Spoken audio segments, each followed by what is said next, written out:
Hey everybody, it's Charlie from Daily Motor, and when I'm scheduling vehicles to review here on the channel, I have sort of this decision-making process that I have to go through, where I either decide to review a car that will do well in views and get attention from people on the internet, or a car that I enjoy driving and having and spending time with and reviewing.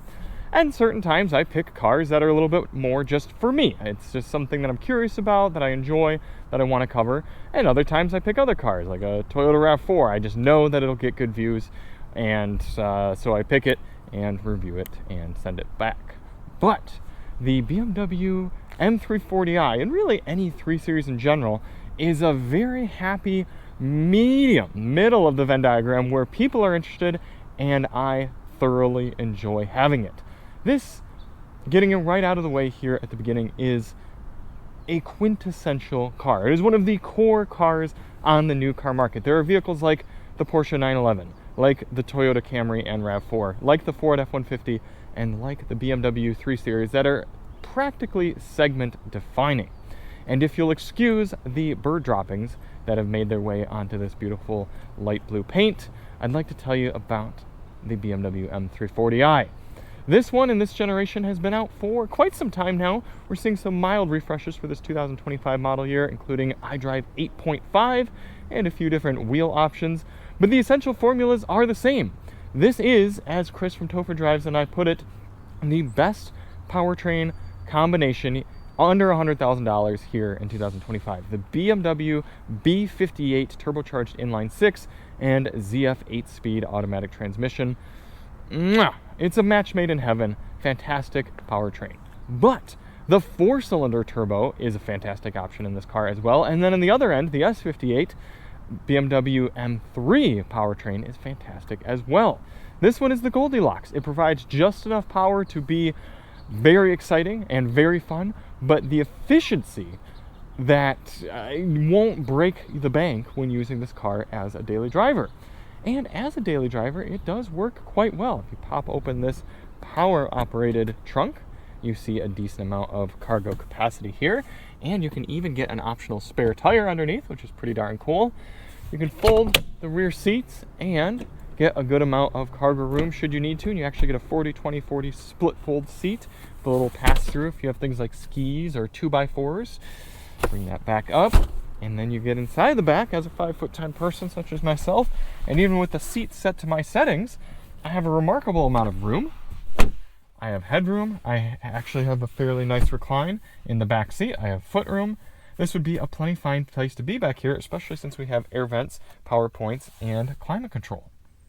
So there is a lot to love about the 3 Series, especially in M340i trim, but that doesn't mean that I haven't had some cons throughout my week with the car. So let's get right into them. First things first, the wheels.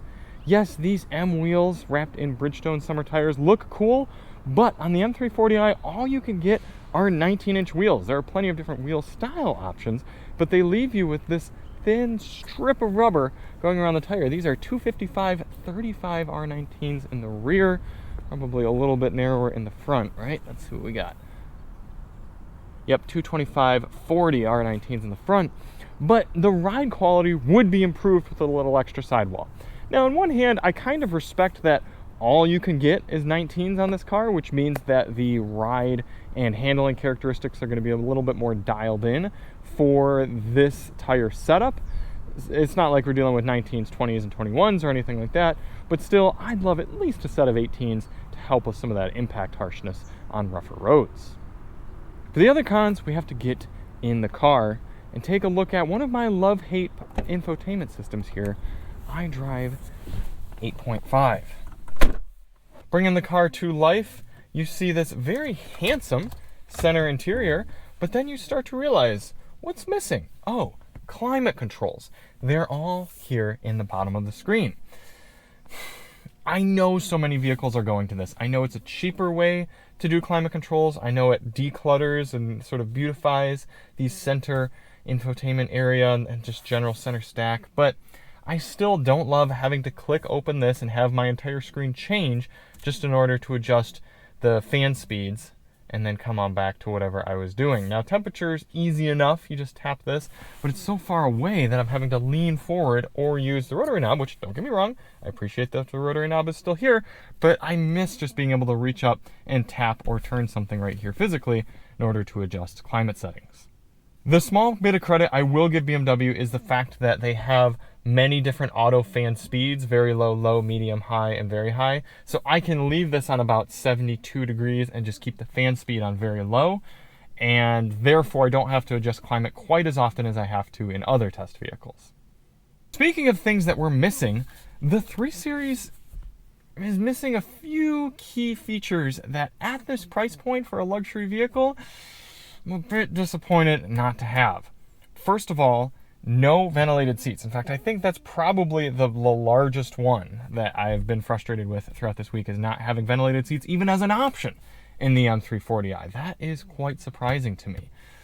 Other than that, you actually don't get nickel and dimed too badly here in the 3 Series. A few different options, premium package that gets you a few niceties, but no heated rear seats. I'm not too upset about that. Do we have a heated steering wheel, however?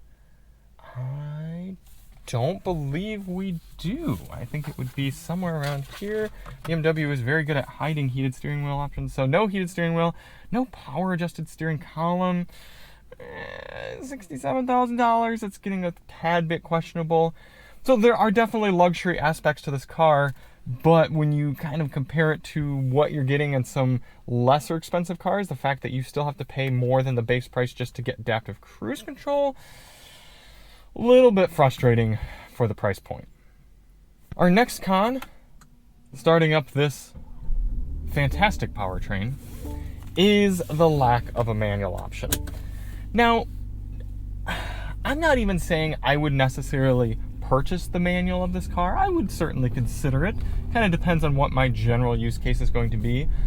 But the M340i has become so powerful and is such a great chassis that there are people who would genuinely want to have this car and have it be a manual transmission.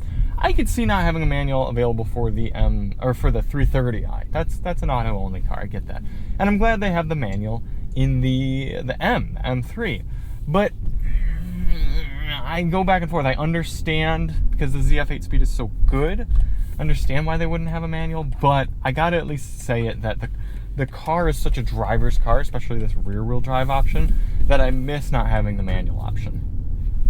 My last con is the fake noise. Now, don't get me wrong. I understand why you'd pipe in engine noise and have kind of an artificial sound in sport mode. So let me show you first, as you take off here in sport mode, what it sounds like.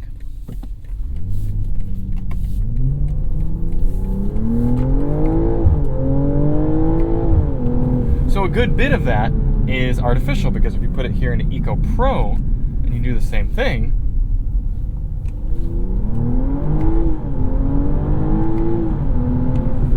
that is just pure B58. That's inline 6 noise. But in comfort mode, where you're going to be doing most of your driving, there's still some piped in noise. It's not as loud as sport mode, but take a listen.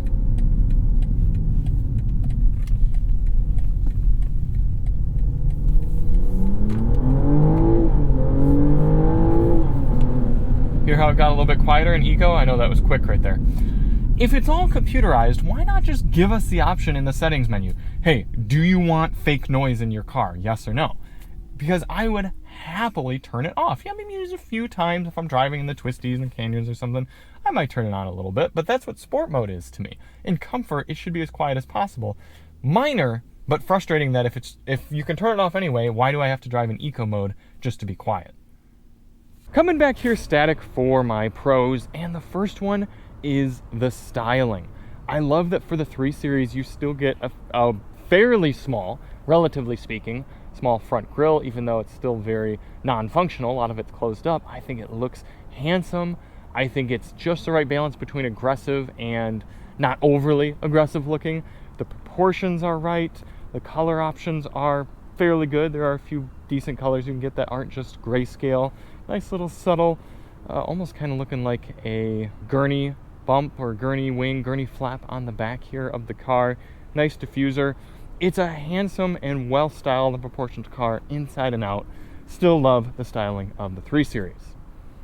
The next pro is the rear seat room. I mentioned it at the beginning as kind of an overview, but the fact that I can fit in here as a 5'10" person, could fit somebody taller in there, maybe a little bit more cramped, but it hasn't kind of taken to some of those other vehicles in this category that are just so tight that you can't realistically fit people in here.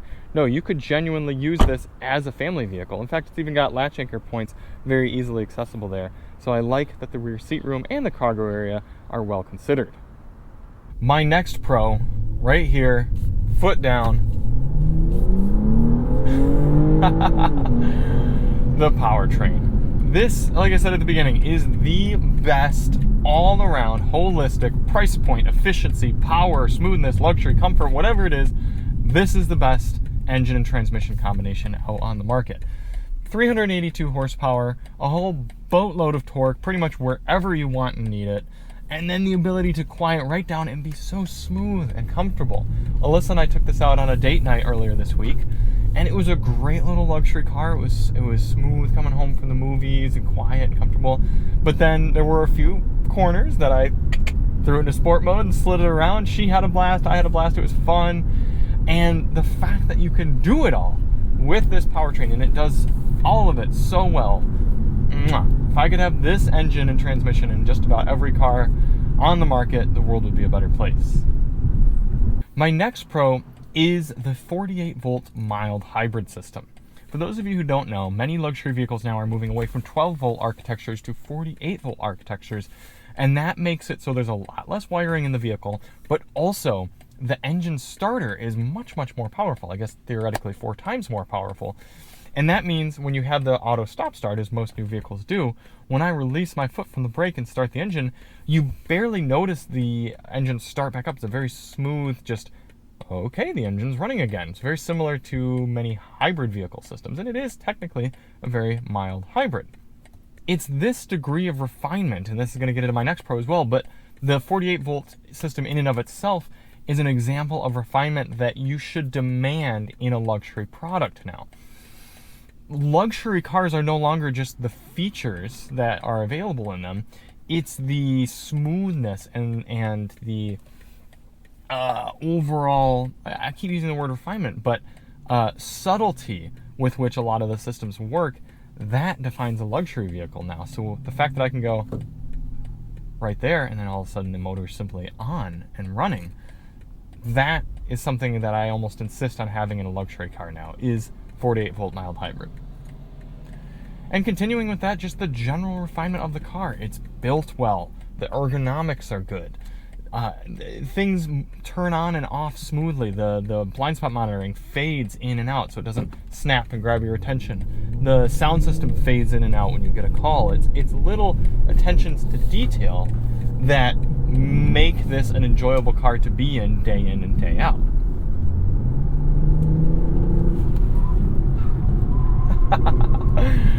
The chassis really ought to be on the pros list as well because it's a very great chassis. Next and final pro is the 3 Series lineup in general. Yes, this M340i is this Goldilocks, but the 2 cold and 2 hot cars are also fantastic options. In fact, there isn't a 2 of anything of the BMW 3 Series lineup. If anything, it's only that the M3 X-Drive competition is just too fast. It's crazy how quick that car is. But if you want one of those, it's a great option. If you want a 3 Series, just a base affordable 330i, great option. Very fuel efficient, still fun to drive. There's pretty much no wrong 3 Series. And if you come to me and say, oh, well, I want a 3 Series with 2 doors, I missed the coupe, the 4 Series exists. Yes, it looks a little bit different, and I would argue not quite as good, but the lineup in general and the execution of the 3 Series is great. Again, it's kind of like the Porsche 911 in that, yes, there are a lot of different flavors, but you can't go wrong with any of them. You need all-wheel drive, slap X-Drive on, and then all of a sudden you have a great rear wheel architecture that still allows you to have 4-wheel drive capabilities. Now, I own a 2006 E46 M330i. And I would be lying to you if I said there aren't parts of those older 3 Series that I prefer. I love my very simple analog orange gauges. I love my physical climate controls in that car and physical heated seat buttons. I miss the heavier, better feedback steering and the sound of the naturally aspirated inline 6. But as the new car market has gone, and I think about how many cars are worse than this M340i, I can't just look back and think, oh, the E46 is the better car. It's not. It has charm and character that this car lacks.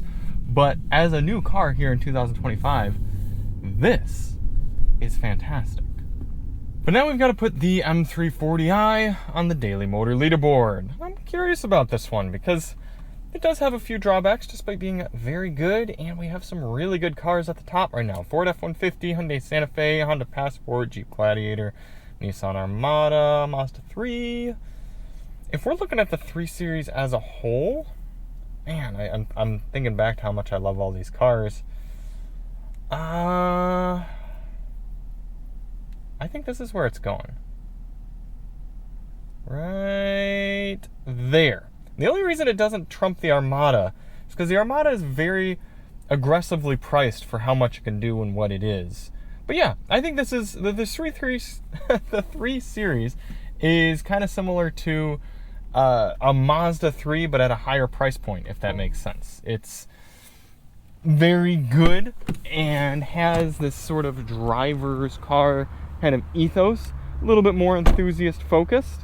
So yeah, it's a Mazda 3 if you've made it to that next level. So thank you all so much for watching. If you do want to see more on the M340i, check the link below. We've got our Harman Kardon sound test and our fuel test, and we'll see you on the next one. I'm Charlie from Daily Motor, and as always, drive on.